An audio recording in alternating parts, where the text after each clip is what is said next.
All right, guys, welcome back to the podcast. I'm your host, as always, Evil Eddie from Pure Evil MMA, my MMA News.com. And with me, once again, is James McSweeney. What's going on, James? How you doing? Yeah, I'm good, thank you, mate. Just chilling out. Just come home from the gym and about to hit this number 2 podcast and see if we can make it to number 1. I'm not happy that we made number 2. I want the best download, not number 2. We've got to make number 1. So let's make this one a good one. So just to update everybody, yeah, James is letting everybody know that our last podcast has been the second most downloaded podcast on history in the last 3 months. So let's try to get that up there. I'm looking forward to what we have in store for everybody today because the Ultimate Fighter Season 27 is coming to a close, and there's no one better to talk about some of the best memories that went in the TUF House than James McSweeney, and that house is now on the market. So we're going to get to that later on in today's show. Also, Rashad Evans retiring. We're going to have James talk about that and share some of his favorite memories that he shared with Rashad. I'll share my favorite moment that I've seen in Rashad in the last, decade, really. And also, we are going to be giving our predictions for Stipe versus DC. But first things first, James, I'm doing this podcast right now with literally a piece of my ass rotting. And that sounds disgusting, but I got bit in the ass by a brown recluse spider here on the East Coast, and it's literally eating away at my flesh. Like, it's rotting my flesh away. It's disgusting. So yeah, are there any crazy bugs in Thailand? Yeah, they're everywhere. I mean, fuck, everything out here can kill you. There's king cobras, we got brown snakes, spiders, you got everything out here that can kill you. So you got to be real careful. But I swear to God, if I find it in my house, I leave, I burn the house to the fucking ground, and I go straight to the airport. Because snakes and spiders, I'll fight King Kong, but I'm not going against a snake or a spider. That's my Achilles heel. So that's so weird. That's so funny. I'm petrified of them. So fuck it, I'll be gone. You're like Indiana Jones being afraid of snakes. Like, these big, brave guys are afraid of little tiny things. They're disgusting. And over here, like, they found one at the school. It was only a python. But this python was 6 meters long. Jeez. So what they did was a lady called up and said, my drains are blocked. So when she looked, she saw there was a snake in it. So they called the snake guy. So when the snake guy turned up, he had to call backup because it got so big, it filled the drain. It just laid in the drains in the sewers and ate as many rats as it could. And it got so fat, it got stuck. They had to get a JCB, one of those big diggers from the street, with a big rope round its neck, and they had to drag it out. And it took like 30 people to hold this thing. Oh my God. I took a picture of it. Yeah, 6 meters. That is disgusting. Something like that is that's some scary shit. Shit myself. Do you know what I mean? They found one the other day by the waterfalls, was trying to eat a dog, and all the Thais are not scared of snakes whatsoever. They'll drag them out, they'll pull them, they'll wring their neck, they'll eat them, they'll do anything. And there was like 10 Thai people trying to pull this cobra off of this dog. Wow. And they got it off it. The cobra didn't bite the dog, but it was attacking the dog like it was going to kill it. So it happens here all the time. But thank God, where I live is a bit more civil, so I don't get I'd have moved 10 times over if it had happened already. So fuck that. So James, it's International Fight Week once again. The Ultimate Fighter Season 27 is coming to an end, and we're going to find out how these guys do inside the octagon. Going back reminiscing, do you remember what that vibe, that feeling felt like during this week when you were going in there against, that season of Rampage versus Rashad? Yeah, I mean, it's an amazing feeling. I mean, could you imagine where MMA would be if it wasn't for the Ultimate Fighter show? Because if you look back, I mean, the UFC was really struggling back then until Forrest Griffin and Bonner. And Bonner pretty much, reinvented and saved UFC, really, because the people then tuned into that Ultimate Fighter series. It's just gone from strength to strength. I mean, could you imagine where MMA would be without them? It may not be here. It may not be here. So the Ultimate Fighter is such a big part of the sport. And to be honest, when I was a part of it in season 10, and it was really nostalgic because it was just being a part of history, I guess, and being a part. I mean, of course, I'm not Forrest Griffin or Stephen Bonner by no means, but it was just a part of, your name is going to go down in that list, and you're going to be a part of that history, of that number system, and so many great fighters have come out of that, and then just having that feeling of I'm this close to getting my dream come true.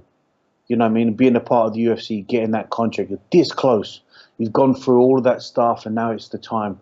So yeah, everyone's on edge. It's an amazing feeling, but it's a very edgy week, a very mentally edgy week. You've got really got to keep your mind about you. Don't get, people say about UFC jitters, but it's more about having the pressure and all the people overwhelm you.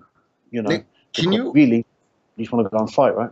Can you explain a little bit to everybody what the UFC, the contract is if you win the Ultimate Fighter? Because don't they kind of tie you down with that if you win? Like, that you kind of get paid peanuts in the long run? Yeah, well, it's not so much peanuts, but, listen, it depends what people say. Some people out there class $1 million as peanuts. I mean, it's not $1 million contract. Let's get that straight. It's a 6-figure contract over 2 years. And to be honest, once you're on it, I mean, most people that don't get the actual 6-figure contract, don't get the actual winning contract, they usually go for like 8 and 8. 8,000 to fight, 8,000 to win for the next 2 years. And if you've lost a fight during those 2 years, it's usually an excuse for the UFC to say, we'll extend your contract, but we'll keep you on the same money. And we've seen it over the years that hasn't really evolved. The guys who are winning the Ultimate Fighter aren't getting much of a better contract than any previous year. But the one thing that is really exciting is that these guys have a chance to open up the career, and that's what is the main focus of International Fight Week. So going back, what were you about to say, James? Well, the thing is about the contract, it's not the most biggest financial contract on its own, but if you look at like someone like Roy Nelson, look what he did with it. He moved on up the ladder. He won, knocked people out, got lots of winning bonuses, lots of knockout of the night bonuses. He really shone and, become a crowd pleaser. And he made a big brand off it and earned millions of dollars. So the contract on its own, it's not the best. But what the contract brings with it, the sponsors that it brings with it, the appearances, just the actual Ultimate Fighter winner, that brings a lot of finance with it and a lot of recognition. So it's not so much the contract. The UFC are smart. They know that, but they know what it brings. Yeah, and with a lot of these younger guys, I mean, Roy Nelson was so well known back then, but you're also taking a chance with a lot of these younger guys who, this season especially, they're all undefeated, but they're all have like 4 or 5 wins, maybe 6 wins. So, maybe that contract is fair. I mean, from fighter to fighter. But there is a sad note here, James. Ultimate Fighter House is going up for sale. I mean, how do you feel about that? I couldn't give a shit. No, I mean, listen, it's at the end of the day, it's coming to an end. So the UFC bought that house clearly to use it as they wish. They've obviously, whoever's going to buy that house, it'll probably be some rich fan somewhere is going to buy that house because they want to say they own the house. Pretty much like somebody buys a house from any actor or film star or sports person they want. That house is a nice house in Vegas. It's a big house. It's a lot of history there. The house has been ripped to shit over the years. I'm sure it's been redecorated and they've had to strip all the wires and all the cameras out and have it redone and they put it back on the market. Someone's going to buy it. I mean, for me personally, I lived in Vegas and I never went back to that house once to have a look. So I'm not really attached to stuff like that. I'm more attached to the situation. I don't think most fighters would actually give a shit if they sold the house. But, I mean, it's just interesting. I guess it's just a nail in the coffin of, it's definitely finishing. You know what I mean?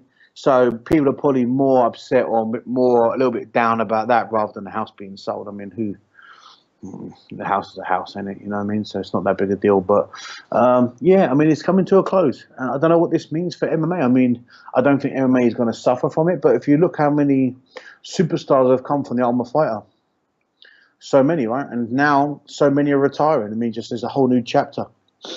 So before we talk about some of the amazing stars like Rashad Evans that have came out of it, like you, what was your favorite memory of the Ultimate Fighter House? Going in and then leaving. I mean, when we first go in, we were so excited to be there, and of course, it's all like it's all the cameras and all the people, and you get to order any food you want, and you get to do you have a bit of fun and do whatever. But then like midway through, you're training every day, twice a day, hard. Sunday, there's no training, there's nothing to do. You're just sitting around day after day doing nothing, like. No phones, nothing to read, no books, no magazines, nothing, just interaction. So extremely boring on sometimes. So that halfway through that week 3, week 4, it's very monotonous, trying to find things to do. And that's why people start getting mischievous and start joking around and fucking around. I mean, don't forget the show was designed by a psychologist, right? So it's designed for you guys to interact and to mentally probably go a bit immature, because I mean, fighters, we're all a little bit crazy at the best of times. You know, if you go on a guy's night out with 10 of your friends, you all get drunk, you all act a little bit juvenile, you all do stupid things and joke around. You don't act like, you know, the 40-year-old father that you are. You go out and have a bit of fun, right? Yeah. So if you stick them all in the house with unlimited anything they want, food, drink, you name it, unlimited, nothing to do in Vegas, they're like, they can see the Las Vegas Strip from their room, but everyone's having a good time and partying. All the coaches are coming to you like hungover, like, oh, we had such a great night last night. You believe what we did, and this girl and that girl and this thing and that thing, and then like you're just stuck in your room all night, just staring at each other. You know, eventually when you do get a chance to have a bit of a laugh and a bit of fun, you try to do it. So, I mean, listen, I made some good. It was an amazing experience. It's an experience in my life that I'll never forget. So, you know, it's easy to say, yeah, it sucked at the time, but you know what? It was truly a blessing for me in my career. It was truly a blessing to be introduced to the American public in MMA, and no one. I'm just from a small town in England, like no one knows me. So to be introduced into that world and just thrown into that level and got a chance to do what I did, it's an amazing opportunity. You look at it on the big picture. Everyone can joke about it and say what they want, but you know, it truly is an amazing thing, and I'll always be forever grateful to the UFC for it. Well, you were telling us that Rashad actually is the one that helped you get into that house, you and Brendan Schaub, for that season of Ultimate Fighter. And now here we are, man. Rashad Evans has retired. He's had an amazing career. There's been 3 champions this year that have retired. But I think the most important out of all 3 of them, you got to realize that 2 of those guys were on the Ultimate Fighter. You had Michael Bisping on the Ultimate Fighter, and then Rashad Evans as well. 2 champions that came from this show. You know, what were your favorite Rashad Evans moments? I mean, there's so many of them between, you know, the Chuck fight or the Brad Imes fight, or even looking all the way down to the Forrest Griffin fight where you were actually in the corner. To be honest, I cornered Rashad for 3 or 4 different fights. Of course, the first fight was for the world title against Forrest Griffin. That's how we actually initially met. I was brought over as a sparring partner, being the same kind of size as Forrest and a striker and everything else. And then pretty much friended up with Rashad, and we trained together every single day. I wasn't just a sparring partner. I went to his conditioning with him, my partner. I pretty much did exactly the same as he did for his camps. Because, of course, camp can be a lonely place, and it means you've got to go condition on his own. He's got to go wrestling on his own. He's got to go to striking on his own. So I pretty much was his training partner for all of it. And I was in his corner when we won the belt. And that was an amazing moment. There was many amazing moments for Rashad and I when we first met, and also just to see him as an athlete grow. When he won the belt, he became very confident in himself, and it was great to watch, because Rashad is always a flamboyant, funny-go-lucky character, and you know there's a certain level of humbleness about him, and there's a certain level of cockiness about all fighters. But there was also a certain level, a little bit of insecurity too sometimes, and then he was being coached through that. Whether he knew it or he didn't, he was being coached through that, and a lot of compliments going his way, a lot of people feeding him compliments. And then when he won the belt, it gave him justification for that, and he really truly believed in himself a lot more. And that was something really special to watch, because he's a very talented fighter, extremely talented, great wrestler, and he started to excel. I mean, it was a shame when he fought Machida, the way that fight went. There's numerous factors of why that fight went wrong. But watching prior to that, I mean, when he fought Forrest, that was picture perfect. When he fought Rampage, that was great fight. You know, there was a lot of good fights in his career. So he has, you know, it's a shame the way his career went towards the end. But there's a lot of highlights in his career as well that don't overshine the darkness towards the end.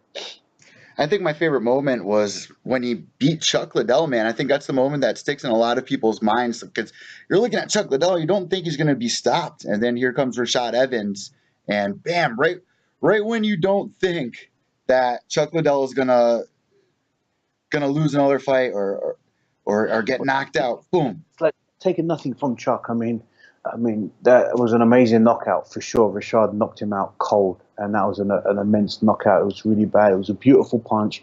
He threw the overhand right as he was backing away. Chuck was pressuring him. He threw the overhand right and left hook, and the left hook missed because Chuck had gone. And what was really bad was that only a few people picked up on it, but somebody close to the microphone of the commentator said, "Chuck's dead."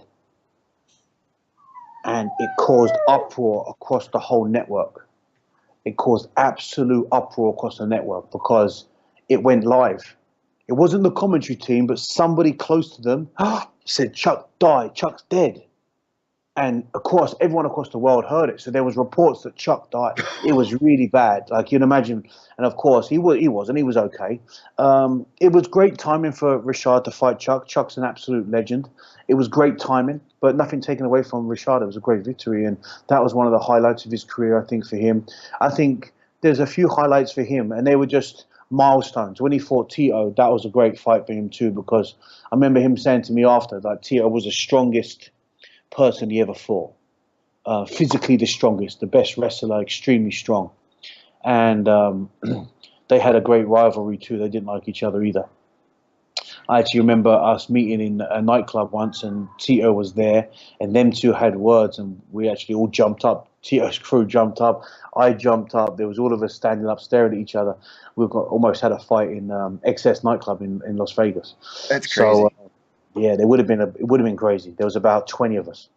There was like 8 or 9 from our side and about 10 or 15 from Tito's, and it would have been like 25 fighters in the UFC all kicked off in Las Vegas. That stuff still happens nowadays. I mean, the Diaz brothers, Mike Perry. I mean, Tito and Rashad stood up on a table, like on a bench near each other, and it was getting words. I picked up a metal ice bucket full of ice, and I thought I was going to smack him with the metal ice bucket.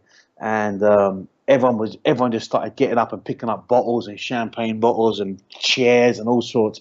And it was like it was about to go, but thankfully it didn't. It got deployed and nothing happened and it calmed down. But they didn't like each other for a long time. Every time Rashad and Rampage would see each other in public, there would always be another fight or an argument. It was going to go off. Seems like they swallowed their beef now. But I mean, listen, to me, Rashad was my friend back then. And we went through something together. He was excelling in the UFC as a champion. I just got into the UFC. We trained together. We were from the same gym, and if we're both honest, it never was the same again once we left Albuquerque. And two young guys with big egos. Eventually, we went our separate ways, and it didn't work. But I've always wished him nothing but the best, and he had some amazing moments. I'll always be thankful because. I don't think he got me in the UFC, but he definitely helped between him and Greg Jackson. They both played a huge part in getting me in, and it changed my life. You know what I mean? So there was some great part. I mean, there was one memory I had at Rashad's 30th birthday. He had a surprise birthday party thrown by his wife, and I was the only person invited that wasn't a family or friend. And they flew me in privately, and then we had a big surprise weekend in Chicago. We had a great weekend, and it was just a real good, fun weekend, with all the family and friends. It wasn't about fighting; it was just about being friends, and we had a really amazing time. And that was some of the best memories for me. Was some of the stuff we did outside of the UFC. Like me and Rashad was in Albuquerque together. We lived in the same house with a good friend of ours, John, and we would just go out and catch a movie, or we'd just go out and get some dinner and just have a laugh, just driving around and, just talking crap and just laugh, you know what I mean? And it was just like that friendship or normality was really cool. We used to just have a good time, a good fun time. And that was really great back then. So most of my memories of him were on a personal level rather than a business level of his fights. He went on to make, huge waves in the UFC, and I think he deserves to be in the Hall of Fame. I think he did a great thing for the sport and for himself, and I think he did his part, and I'm sure he will be one day because I know Dana thinks very highly of Rashad. So most of my personal best times come from that kind of stuff, but it's a shame how it finished. But I respect his decision. I think it's a smart move. I think it's the right decision for him to retire. And you know what, James? He's had such an amazing career. If we could pick one fight to tell the audience that they should go check out if they haven't ever seen a Rashad Evans fight, what would be your number one fight? I already said Chuck. That was mine. What would be your favorite fight of Rashad Evans' career? Best performance he ever did was when he beat Forrest. I think that was just because he stuck to the game plan like not absolutely perfect. B, he implemented his striking with his wrestling. And when he took him down and ground and pounded him, I thought it was almost perfect for what we trained. For me, that was picture perfect, the best Rashad Evans I saw. So I would always recommend that one for people, to be honest. So moving forward here, kind of a good segue since we're kind of talking about, Tito Ortiz and Rashad Evans and going at one another and Chuck Liddell. Well, Chuck versus Tito 3 was just announced earlier on today, James. And it's going to be by Oscar De La Hoya Promotions. Yeah. What's your thoughts on this? I mean, this is kind of crazy. I mean, you got Chuck Liddell, man. What is he, 51 years old now? I mean, it's not so bad for Tito because Tito stayed active. And Tito's had some half-decent fights in Bellator and stuff like that since then. With Chuck, I think Dana summed it up correctly. I mean, no one should be fighting at 50. Chuck was an amazing fighter, and I'm sure he's still, in his mind and technical-wise, he's still amazing. I'm sure he's going to get himself in great shape. But the fact of the matter is there's some things that you can't control. Your health. There's the brain factor, the age. You just can't control that. And Chuck hasn't lived a clean life. Chuck's had a very big party life for many years. Go hand in hand with him being an athlete. So I'm interested to see, but I'm not interested to see. Do you know what I mean? Like, I just don't want this to start being a reoccurring fashion that now all of a sudden such and such is going to pop up out of the blue. I mean, people were frowning about it when Randy Couture was fighting in his 40s. But Randy was champion. Randy was a clean guy that never did drugs, never smoked, was doing triathlons and just on the daily, just for fun. You know what I mean? Just on his day off, he would go and do a triathlon. The guy was an absolute fantastic conditioning expert, and he got into the game very late. Chuck got into this game very early and had wars. I mean, you can see Chuck at the end of his days getting quite chinny, right? He got knocked out quite a few times. I mean, don't forget, Rashad beat him, Keith Jardine beat him, Rampage beat him. Didn't Wanderlei knock him out too? Yep. Randy Couture knocked him out.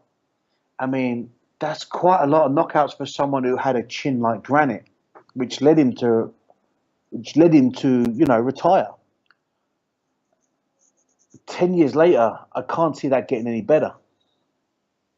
Yeah, this time around, I think Tito Ortiz is kind of like, you know what? Even though I've had all these surgeries, this is a good fight for me to return on, if any.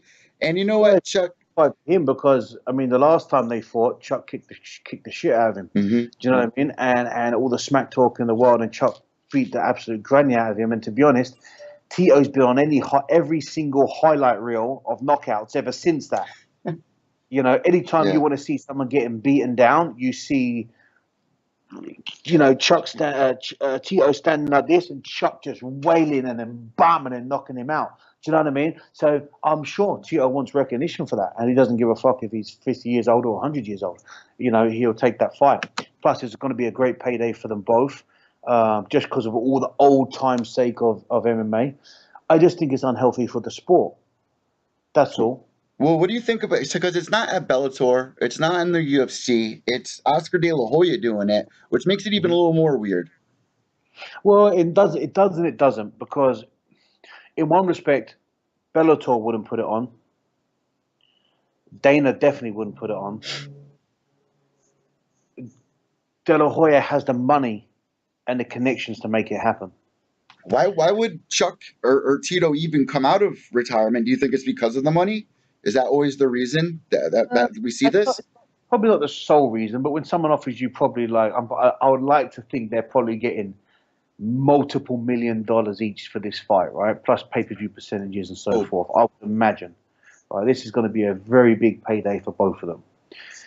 But second of all, it's to do probably with Tito's pride and with Chuck's pride.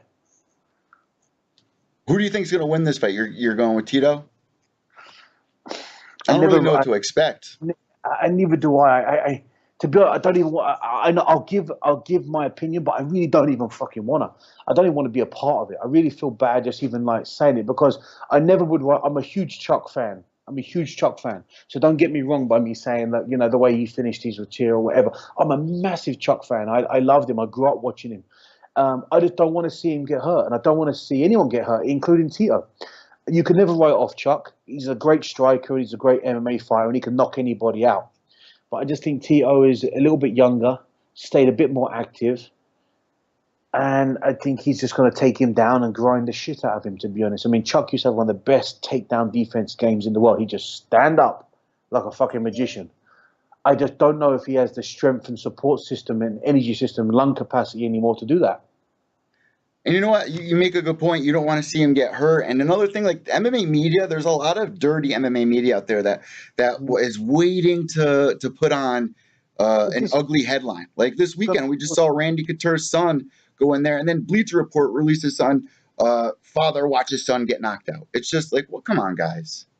It's fucking ridiculous. But they're almost like you know how it is in this sport anyway. Like, as soon as someone's doing good, there's a lot of haters just queuing up to say their little piece. And now, unfortunately, there's like hater journalists. Mm-hmm.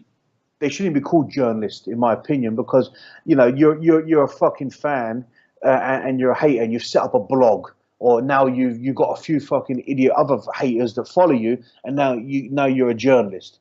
You ain't a journalist. You just report shit. Now, Randy didn't go there to watch his son get knocked out. He went there to support his son's fight. Unfortunately, his son got knocked out. How can you report he went there to knock him out? Do you know what I mean? Like, it's just how you twist normal simplistic motions. It's dirty. And there's people queuing up and dirty to smash on this sport. And unfortunately, Chuck versus Tito happening is just helping them. Because if, God forbid, someone gets hurt, or in the best case scenario, it's just a shit fucking fight between two old guys, what's the reports going to say? You know, it's just going to go on and on and on about people just pissing on the sport. And it's just going to cause waves across the board, right? I mean, listen, does Oscar De La Hoya give a fuck about MMA? No, he doesn't. He makes billions and billions of dollars from boxing. He's only putting this on for one thing, and that's money. He has no compassion for MMA. He has no interest in it. It's all about money.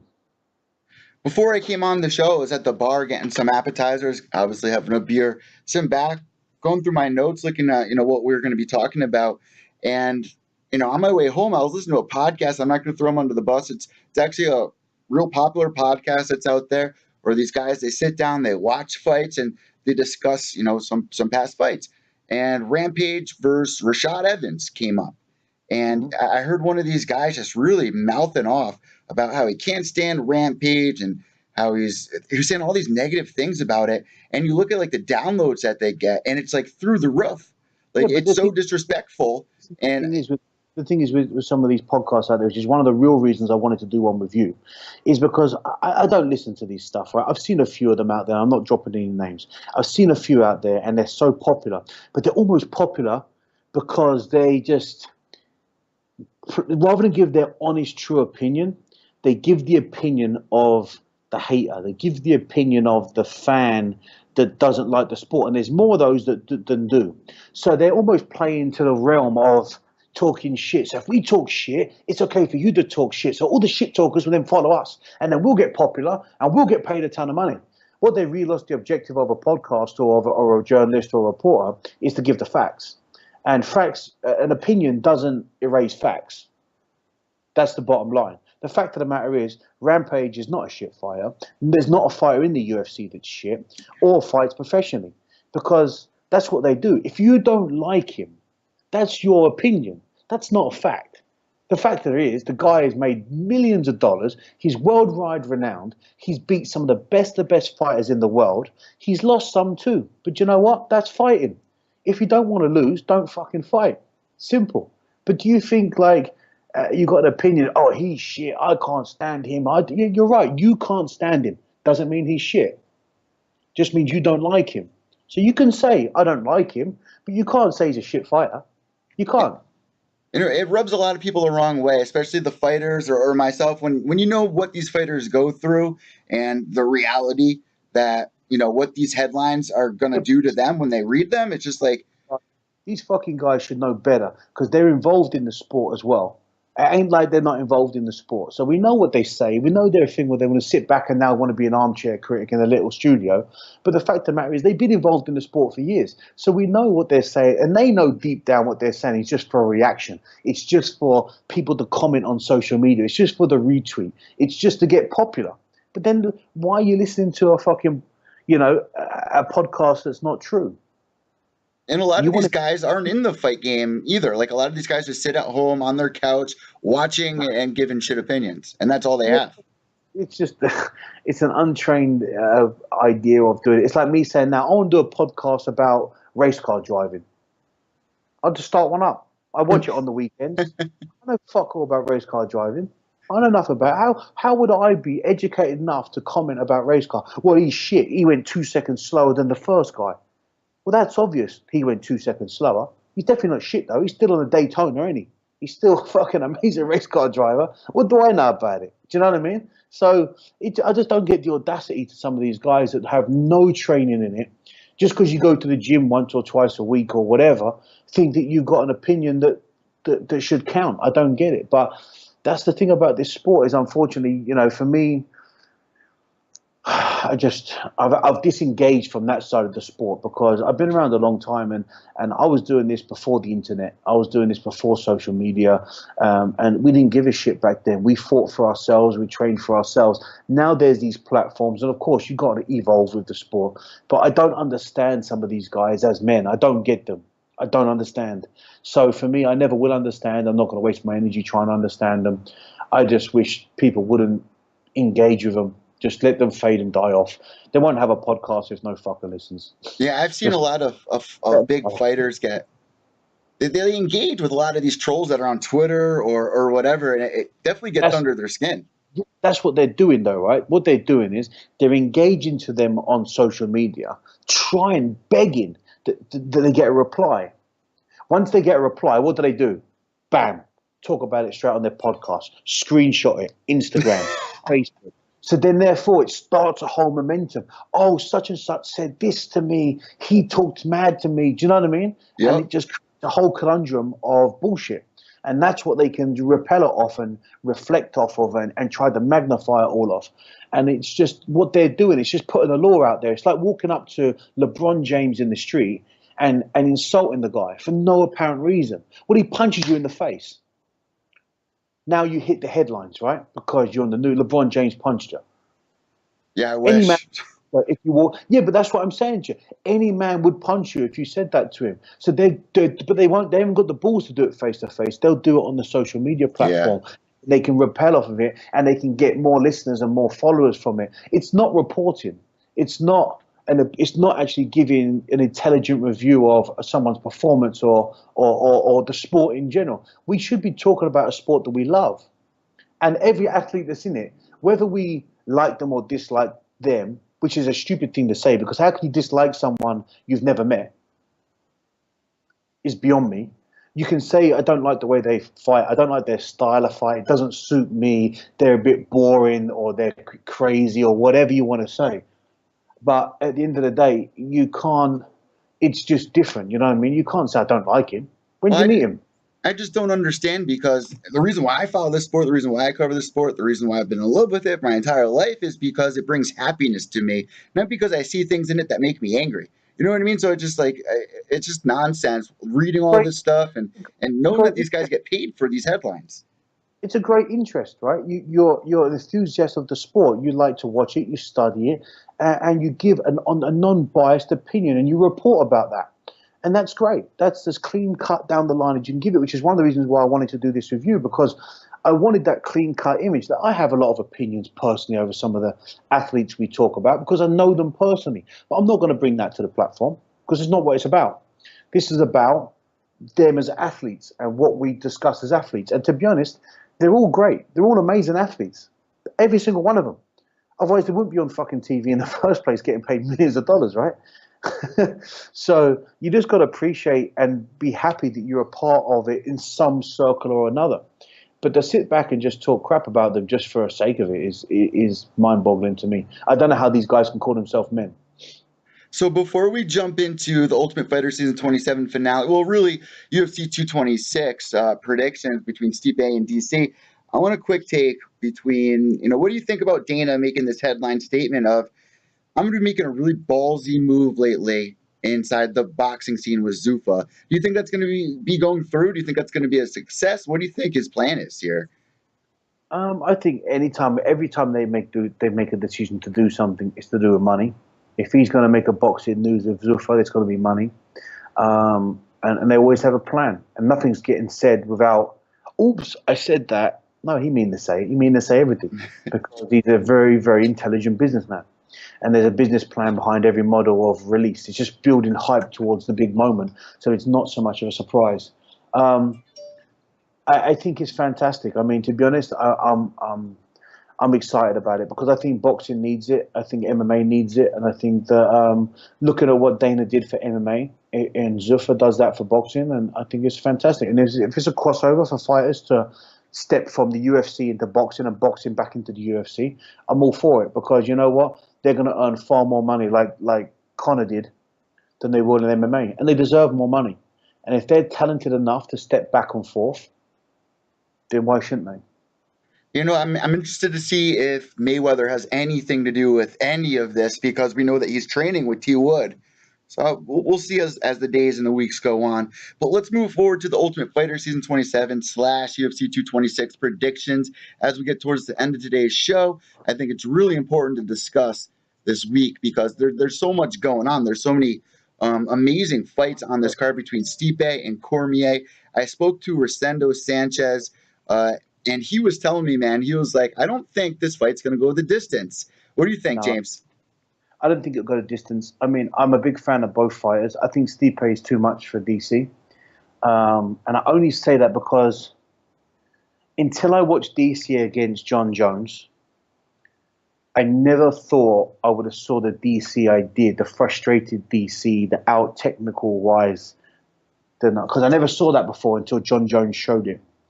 The frustration I saw in DC's performances. DC, in my opinion, is one of the pound-for-pound best fighters in the world. And as heavyweight, I thought he's better as a heavyweight than he is as a light heavyweight, to be honest. I think that weight cut really has a problem with him because you can tell by his diet. I think that really puts a lot of stress on his body. He doesn't like to cut the weight. But after watching Stipe recently, that guy is calm, cool, collective, not intimidated by anybody. Lives up to the big picture of the hype. Yeah, he's not the big talker. He's not the big flamboyant superstar heavyweight. What he is, pound for pound, one of the best fighters in the world. And every time he goes out and fights, he's just when I saw him against Ngannou, when I saw him against Alistair, when he fought Alistair rocked the shit out of him. And I mean, he regained consciousness, pulled his stuff back up, sucked his balls up, got up and beat the crap out of Alistair. And I tell you what, that is a serious achievement. I've been hit by Alistair, and I don't think I could get up and do what he did. That's an absolute monster, and he's just done it time and time again. I mean, don't forget, look at the hype train that was behind Ngannou when he fought Stipe. UFC had pretty much announced that Ngannou was going to be the heavyweight champion. Yeah, they did. And he went out there and just sucked it up, didn't bite back publicly, didn't say nothing, just beat the living shit out of him. Picked him up, slammed him, beat him up, got up, beat him up, against a really big, strong, hyped up Ngannou. He just beat the piss out of him. And I remember that press conference when, when Dana was standing there pretty much announcing him as the champion, like, this guy hits with 48,000 horsepower or whatever. And you got Stipe sitting there, and then Ngannou looks over, is like, you're scared, Stipe. And Stipe's just like, whatever. And at the time, I was like, you know what? He's got to be a little scared. He went in there calm, cool, collected, just like he did against Verdum, Overeem, and all these other guys. And he was able to connect all the dots and really prove that he's one of the best. The only person I think that could, in my opinion, who could really test Stipe, and that's when he was at his best, and I haven't seen him at his best since he fought Junior Dos Santos. That's Cain Velasquez. Ooh. And That's we're the going to only, see a little bit of that this week because that's DC the, trains with him. yeah, that's the only man I would imagine. Though I was ringside when he fought Dos Santos twice, and that's the only man when he was at his highest level performance, when he was peaking without the injuries. When I saw him beat up fucking Brock Brock Lesnar, Lesnar. Dos Santos. When I saw those performances, that was the best Cain Velasquez I'd ever seen. The best punches. His boxing looked fantastic. His work rate is absolutely immense. That's the best Cain I've ever seen. He's the only man, in my opinion, that right now could come back and challenge Stipe. I don't think DC's strong enough. I don't think he's got the all-round game. And now we've seen DC break when he fought John Jones on numerous occasions. That really showed a lot of DC's weak side. You know what I mean? He's tried to cover it up with some shit talking back about John Jones, but it's just made him look a little bit more insecure. Well, here's the thing with what you were just saying about Cain Velasquez. You know, he looked great in his last fight too when he took a little time off when he appeared at UFC 200 against Travis Browne. I mean, he came out with like a spinning kick, or yeah, I mean, a guy that's 6'8". Yeah, you know, Cain is not even 6'1", 6 foot. He just done it. You know, I mean, listen, Cain, in my opinion, is probably one of the best heavyweights of all time. I mean, I don't know anyone who can outwork the guy. He's got hands that are probably one of the best boxing hands in MMA. I mean, he can kick. Look at his back kick against Browne. He's got a great wrestling and ground game. His ground and pound is phenomenal. He will outwork anybody I've ever seen in the ring. So I don't know who can beat him in that realm. Him and Stipe are here and here, in my opinion. But he's not ready yet. I mean, he's injury after injury. At AKA, they spar so much. I believe that AKA took him to that level, but also they've killed that level. That's why Dana, he may not say it, but he hates fucking AKA, right? He goes there and shows his face, but he fucking can't stand them because everyone's injured. They spar way too much. They've allowed each other just to get fucking crippled in the gym. And that's what happened with Cain. He got, he's just got injury after injury after injury, way too much sparring, going way too hard. And also a little bit with DC. I mean, DC's probably gave his best performance at the AK headquarters. I wouldn't be surprised. You also have Habib there. You have Luke Rock. You have all these monsters trading there. And yeah, reports. Look at Luke Rosty. His performance haven't been the greatest either since then. Also, injury after injury yet again, and just having that same mentality in the gym of where they're just out there sparring all the time, and just too much injury prevention. The older they get, the more injuries are coming their way. I mean, I've trained at AK in Thailand, and I was almost laughing that there's no coaching there. They just spar every morning. That's it. Stand-up sparring, ground sparring. Stand-up sparring Monday, Wednesday, Friday. Ground sparring Tuesday, Thursday. No coaching, no technique, nothing. Just spar. I've heard a lot of fighters come out and say, they're like, this day and age, we're learning so much more about fighting and not to do hard sparring as much as we used to back in the day. Yeah, and this is what they're still in bed. I mean, AKA is just a cheap copy of AKA in San Diego. San Diego, I'm sure there's a lot more technical work because they've actually created and made killers. AKA in Thailand hasn't done that. It's just cheap copy of the name. But when I was there, it was just sparring every day. It was just ridiculous. It was just, even if it wasn't high level sparring, because there's not that many high level guys there. There was Amir was there at the time. He was a very high level heavyweight, and me and him were having wars every day. And me and him got to an agreement in the end of saying, like, we're rocking each other's heads off every single day, like for weeks. Like we said, like, are we going to take this down at some point, or are we going to keep this up and just keep doing it for our ego? And I could see then the mentality of, well, this is what we do at AKA. This is what we do. And that's what I heard. And I was like, fuck, if that's what they do in America. No wonder why Cain's always injured. No wonder why there was always injuries there. It's just not healthy. And it's not also good for fighters to not learn. So going back onto it, I think Stipe is a bit too much for DC right now. And you see it. You can never write him off, right? You see it ending before the 5th? I think DC puts him away in 3. I think Stipe puts DC away in 3. Yeah, I could see something similar going down there. Also, another huge heavyweight fight going down, guys. We have Francis Ngannou going up against Derrick Lewis. Have you seen any of these? Have you seen any of Derrick Lewis before in the past? What he's been able to get done? Yeah, Derrick has got heavy hands, right? I mean, the guys are just a big monster. Um, Same as, I think it's a great fight. I mean, it's 50-50. I think Ngannou has a better all-round game than Derrick, to be honest, as in the fact of he boxes better, he has a better chin, and he can hit harder. I think Derrick has better wrestling than Ngannou, but I don't think his boxing is as good, and I don't think his chin is as good.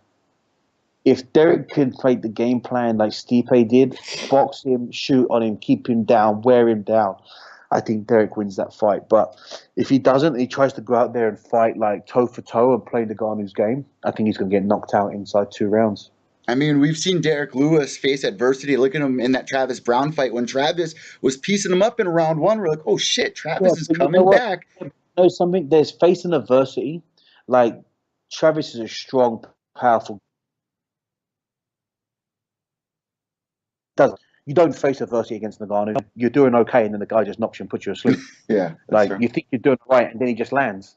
And when he lands, it's like that left uppercut from he pulls it, like his left hand is down. He pulls it from his waist, and once he hits you with it, it's just you don't even see it coming. It's just a bullet, right? Yeah. Well, and that's the thing. I don't think he's going to face adversity against Ngannou. I think Derrick's going to look like on paper he's having his way, and then I just think Ngannou pulls it out of the bag and just takes his head off. Oh man, that's got to excite any MMA fan out there to want to know what's going to happen in this fight. Mm-hmm. Especially, I mean, when's the last time you've seen the heavyweight division this exciting with some new younger faces? No, it's amazing right now, and that's what I'm saying. It's so exciting right now, and that's why it's a shame, really, on one side that the Ultimate Fighter is finishing, because we haven't had a good heavyweight season, the Ultimate Fighter, in so long, you know. And to get a new load of fresh faces come through with the heavyweight and refresh it and just keep it young and vibrant and keep it moving, I think it'd be fantastic. But it's just a shame it's coming to an end. But, you know, there's always going to be new people being hired. There's always going to be a new roster coming in. So you never say never, right? But I just think, it's just very exciting right now. It's great fights. I'm excited as a fan to sit back and watch. Before we end today's show, really quickly, because we were just talking about Cain and with this whole Stipe versus DC thing, it's a little confusing as to what's next if Stipe wins. I mean, do you think Cain can kind of leapfrog in front of people and get the next title shot since he was the former champ? I think it's stupid if they do. I mean, Cain would love to, I'm sure, but I think on a downside, I think he should come back and fight number 2, number 3. I'd like to see him fight Alistair. Yeah, I was about to say it was about to be Overeem or Verdum, I believe is like 2 or 3, I believe. Or even, you know, look at, I'm really terrible, I'm sorry, I forget his name, who just beat Alistair. Francis, right? Francis Ngannou just beat Alistair. No, Francis had been beaten before, but he just fought the young guy. Tabura. Merson Tabura? No. Who did he just fight just recently? Here, I got it right here. I don't know why I'm drawing a blank. Oh, Curtis Blades. Curtis Blades. Yeah. He should fight Curtis Blades. Both good wrestlers. It's a great test for Blades. It's a great comeback fight for Cain to see where he's at. Beat Curtis and step in and take on Stipe. You know, that's not a bad idea either. And, you know, we're going to have to wait and find out. I think that's just a smarter test to see where he's... I mean, being out and having the surgery he's had is no joke. And I'm sure he's been active in the gym, but it's not the same.